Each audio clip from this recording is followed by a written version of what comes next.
Assalamualaikum dan salam sejahtera. Nama saya Muhammad Aizat bin Zainal Abidin. Nombor matrik 295825. Ahli kumpulan kami telah bersetuju untuk memilih kesihatan awam. Pengenalan kesihatan awam. Kesihatan awam merupakan satu keadaan kesihatan bagi sebuah komuniti yang mana ianya adalah tanggungjawab untuk memberikan perlindungan dan memperbaiki keadaan kesihatan melalui kempen kesedaran, pendidikan, mempromosikan gaya hidup dan penyelidikan. Menurut Muhammad Hafifi 2017, secara umumnya antara kesihatan awam yang sering diberikan perhatian adalah merokok, HIV, darah tinggi dan sebagainya.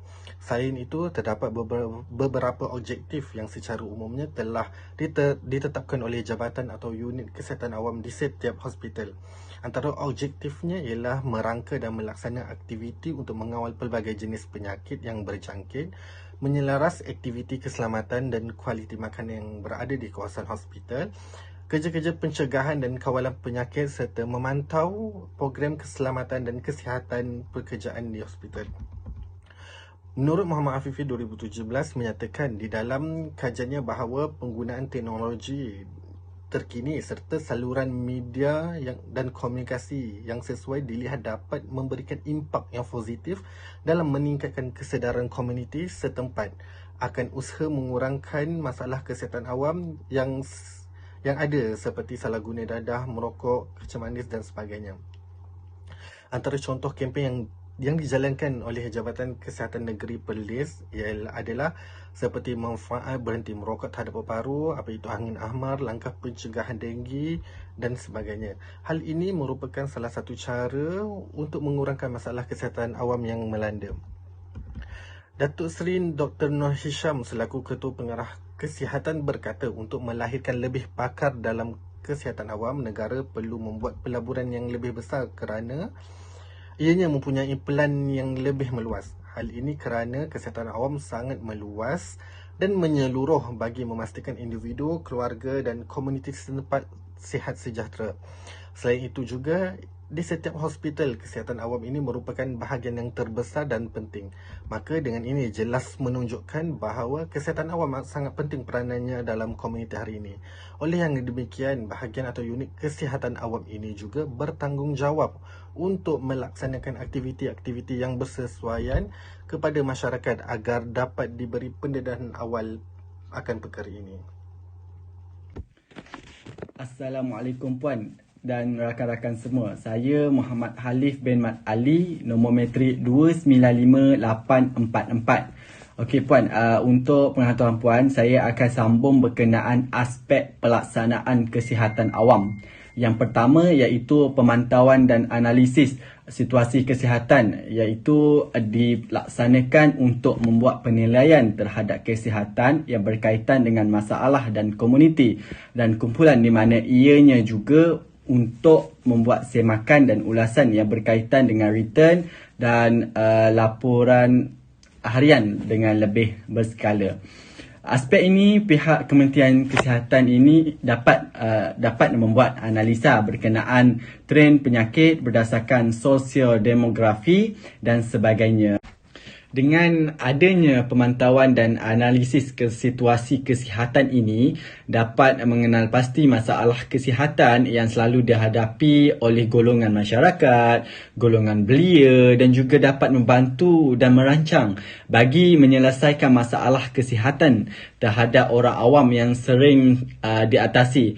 Oleh itu, di mana pihak kerajaan kesihatan juga perlulah meningkatkan penglibatan komuniti untuk mencegah dan mengawal penyakit berjangkit maupun tidak berjangkit sebagai contoh wabak penyakit berjangkit yang saya senaraikan iaitu wabak COVID-19, di mana negara kita juga telah menghadapi satu wabak penyakit berjangkit COVID-19 walau pada mulanya ia bermula di China.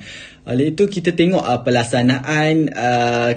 pelaksanaan pihak-pihak kerajaan dan pihak Kementerian Kesihatan untuk menghalang daripada merebaknya lebih teruk wabak penyakit-penyakit ini di negara kita. Dengan adanya pemantauan dan apa orang cakap analisis, ini dapat menghalang dan mengurangkan wabak penyakit berjangkit ini di negara kita. Aspek kedua iaitu pencegahan dan pengawalan penyakit dan masalah kesihatan. Pengawasan bagi penyakit yang berjangkit maupun tidak berjangkit, ianya berfungsi sebagai satu pakar perubatan kesihatan awam bagi menjalankan penyakit maupun tidak berjangkit ini. Aspek dilaksanakan bagi pencarian kes pencegahan dan pengawasan terhadap penyakit berjangkit yang penting dalam kesihatan supaya golongan awam berada dalam kesihatan yang lebih baik dan terhindar dari dalam penyakit berjangkit. Sebagai contoh, di aspek nombor 2, pihak kerajaan ataupun pihak Kementerian Kesihatan perlu membuat satu kempen ataupun kaunseling berkenaan kesihatan awam terhadap golongan-golongan masyarakat yang sudah berusia ataupun golongan belia. Ini tidak kiralah luar bandar ataupun di bandar. Ini penting bagi masyarakat tahu berkenaan bagaimana cara untuk menjaga kesihatan, bagaimana untuk cara pemakanan harian. Ia dengan adanya kempen sebegini, dengan adanya kaunseling sebegini, dapat memberi kesedaran kepada golongan-golongan tersebut. Ini dapat mengurangkan penyakit berjangkit atau penyakit yang sering dihadapi oleh golongan-golongan yang berusia ataupun golongan belia. Seterusnya, pelaksanaan yang ketiga iaitu peraturan dan penguatkuasaan untuk memelihara kesihatan awam. Hal ini dapat membantu dalam melaksanakan penguasaan undang-undang dan yang berkenaan kesihatan awam. Dengan adanya peraturan-peraturan yang sebegini, pihak kerajaan dan pihak Kementerian Kesihatan dapat mengawal masyarakat dari terjebak daripada wabak penyakit berjangkit dan tidak berjangkit. Sebagai contoh di negara kita sendiri, iaitu pihak kerajaan telah melaksanakan satu Perintah Kawalan Pergerakan PKP pada 18 Mac 2020 bagi mengawal pergerakan masyarakat untuk ke sesuatu tempat. Ini dapat mengelakkan daripada terkenanya ataupun tersebarnya dengan lebih meluas wabak penyakit berjangkit ini, COVID-19. Terutamanya lah dengan adanya peraturan-peraturan sebegini, pihak kerajaan dapat mengawal pergerakan masyarakat setempat di mana untuk membendung ataupun menghalang daripada tersebarnya wabak COVID-19. Pihak kerajaan juga bukan sahaja keluarkan satu perintah kawalan pergerakan, malah telah bersetuju untuk menubuhkan satu peraturan di mana yang masyarakat yang melanggar perintah kawalan pergerakan yang dikeluarkan pada pihak kerajaan akan dikenakan denda. Ini merupakan satu peraturan yang bagus bagi saya, di mana ia dapat memberi peringatan kepada masyarakat setempat untuk bekerjasama dalam membendung wabak penyakit COVID-19 ini. Okey, itu sahaja berkenaan aspek pelaksanaan kesihatan awam. Okey Puan, terima kasih Puan. Saya serahkan pembentangan yang seterusnya Puan. Terima kasih Puan. Assalamualaikum, nama saya Muhammad Syarif bin Abdul Halim, nombor matrik 295832. Tajuk pembentangan saya ialah kesihatan awam. Terdapat 3 isu dalam kesihatan awam yang dapat saya huraikan. Antaranya ialah yang pertama, isu mengenai taraf kemudahan infrastruktur di hospital awam. Kedua, kekurangan bilangan doktor pakar. Ketiga, golongan anti vaksin ataupun menolak vaksin. Isu pertama, infrastruktur kesihatan awam semakin hari semakin merosot. Infrastruktur di hospital awam tidak memberikan sebarang kemudahan yang sesuai. Contohnya kemudahan dari segi tandas OKU, kerusi roda, bilangan katil dan perkhidmatan ambulan. Hal ini kemudahan yang disediakan seperti tandas awam, seperti tandas OKU, tidak dihaskan dengan tandas yang lain. Bilangan katil di hospital awam juga semakin hari semakin terhad disebabkan oleh pertambahan pesakit pada setiap hari. Isu kedua, kekurangan bilangan doktor pakar. Lambakan graduan lepasan doktor perlulah diberi perhatian. Kerajaan Malaysia perlulah mengkaji semula dan melantik lebih ramai doktor pakar yang mempunyai kepakaran dalam bidang masing-masing. Hal ini disebabkan ramai doktor yang memegang jawatan kontrak walaupun mereka telah lama berkhidmat di hospital awam. Selain itu, graduan yang berjaya terpaksa menunggu 6 hingga 9 bulan untuk ditempatkan di Kementerian Kesihatan Malaysia. Isu yang ketiga ialah golongan anti-vaksin. Ramai di Malaysia tidak mendapatkan maklumat dengan tepat tentang pengambilan vaksin COVID-19. Menyebabkan masyarakat mudah terpengaruh dengan berita yang tidak sahih yang menyatakan vaksin COVID-19 memberi kesan yang mudarat, malah status halalnya juga turut dipersoal. Golongan anti-vaksin juga semakin mendesak untuk mendapatkan sijil vaksin dengan cara yang salah. Dan ada di antara mereka terpaksa membayar dengan harga yang tinggi untuk mendapatkan sijil vaksin COVID-19 yang palsu. Selain itu, pelbagai usaha yang telah dilakukan oleh kerajaan dalam mengurangkan jangkitan di negara, antaranya ialah melaksanakan Perintah Kawalan Pergerakan PKP yang dilakukan untuk mengurangkan kes kebolehjangkitan COVID-19 di Malaysia. Sekian, terima kasih. Assalamualaikum dan salam sejahtera. Saya Amirul Syazwan bin Zainuddin, nombor metrik 296458, akan membentangkan tentang penambahbaikan dalam perkhidmatan kesihatan awam dan juga pandangan penulis. Yang pertama adalah mengkaji semula data perjawatan. Sebagai rakyat Malaysia, sesungguhnya kita sangat beruntung kerana perkhidmatan kesihatan awam yang diberikan oleh kerajaan merupakan antara yang terbaik di dalam dunia. Perkhidmatan yang diberikan ini sangat meluas dan berpatutan serta hampir percuma di seluruh kawasan, tidak kira bandar atau luar bandar. Namun begitu, beberapa aspek penambahbaikan perlu dilaksanakan agar kualiti perkhidmatan kesihatan awam di Malaysia bertambah baik dari semasa ke semasa. Yang pertamanya, pihak kerajaan hendaklah mengkaji semula data perjawatan dalam sektor ini dengan menambah bilangan kaki tangan, terutamanya pegawai perubatan grade UD41, penolong pegawai perubatan grade U29, jururawat grade U29, jururawat masyarakat grade U19 dan pembantu jururawat U17.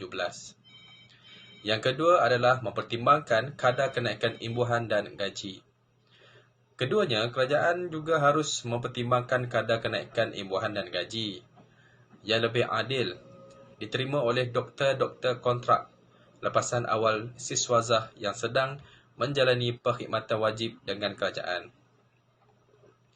Yang ketiga adalah mewujudkan sistem kesihatan hybrid. Sistem kesihatan hybrid adalah gabungan di antara kerajaan dan swasta. Perlu diperkenalkan supaya fasiliti dan bilangan tenaga profesional dapat ditambah, terutamanya di kawasan-kawasan yang padat penduduk dan terletak jauh dari akses kerajaan. Yang keempat adalah memfokuskan aktiviti kesihatan kepada masyarakat komuniti. Kerajaan hendaklah memfokuskan aktiviti kesihatan kepada masyarakat seperti mempromosikan di media sosial, membuat sesuatu program kesedaran bersama masyarakat tentang bagaimana cara untuk kita menangani penyakit berjangkit, terutamanya HIV/AIDS, dan yang terbaru ini adalah COVID-19. dari terus merebak. Kerajaan juga hendaklah menubuhkan satu pasukan khusus selain dari anggota pihak hospital dan klinik kerajaan. Hendaklah ditubuhkan oleh kerajaan supaya program-program ini dapat dilaksanakan dengan cemerlang. Seterusnya adalah pandangan penulis. Yang pertama, menaik taraf kemudahan fasiliti. Perkhidmatan kesihatan awam merupakan satu aspek yang penting dalam negara kita bagi mewujudkan komuniti yang sihat dan bebas dari segala penyakit.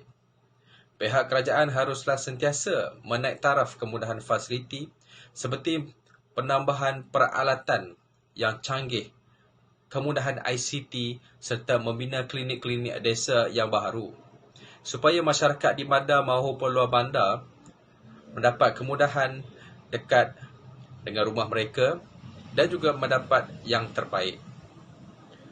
Yang kedua, menambah bilangan pekerja.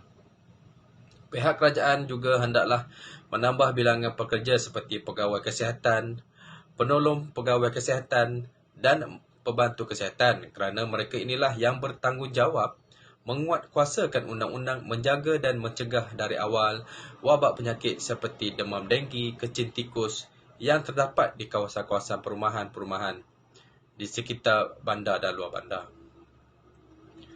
Dan yang terakhir, kejayaan kerajaan menangani isu COVID-19 yang terbaru-baru ini. Walau bagaimanapun, pujian harus diberikan kepada kerajaan kerana bertungkus lumus dan berjaya menurunkan peratusan angka bilangan kes positif COVID-19. Menurut Dr. Noor Hisham, Ketua Pengarah Kesihatan Malaysia, dengan mengadakan kawalan pergerakan serta pemberian dos vaksin kepada rakyat Malaysia, ia adalah faktor utama dalam mengurangkan kes positif COVID-19 di negara Malaysia. Sekian pembentangan daripada saya. Terima kasih. Kesimpulannya, secara keseluruhan dapat disimpulkan bahawa kesihatan awam ini memainkan peranan penting dalam menangani isu berkaitan kesihatan awam. Kaki tangan hospital di bahagian kesihatan awam merupakan barisan paling hadapan dalam mengekang wabak yang berjangkit atau tidak berjangkit bagi menjamin kesejahteraan dan meningkatkan kesihatan orang awam. Selain itu, kerja-kerja mempromosi dan memberi kesedaran tentang kesihatan awam kepada masyarakat juga merupakan peranan utama bahagian kesihatan awam. Hal ini jelas menunjukkan bahawa bahagian kesihatan awam di hospital amat penting dan mempunyai peranan yang tersendiri. Selain itu juga terdapat aspek-aspek atas pelaksanaan kesihatan awam ini yang memainkan peranan yang tersendiri. Tidak dinafikan terdapat beberapa isu yang ada dalam mengekang dan mencegah kesihatan awam ini. Antara contohnya, pada tahun 2020, seluruh dunia telah dilanda musibah dengan kehadiran virus COVID-19. Namun, para penjeli tidak berusaha untuk mencari penawar yang mana vaksin telah tercipta. Namun begitu, terdapat beberapa golongan yang menolak untuk mendapatkan vaksin ini. Hal ini akan membahayakan kesihatan mereka jika dijangkiti virus dan mereka boleh menjadikan orang lain juga. Selain itu, kekurangan fasiliti juga menjumbang kepada kelumpuhan untuk menangani masalah kesihatan awam yang ada. Oleh yang demikian, semua pihak seperti individu, masyarakat dan pihak kerajaan harus memainkan peranan masing-masing agar kesihatan awam dapat dicegah dan dirawat. Sekian, terima kasih.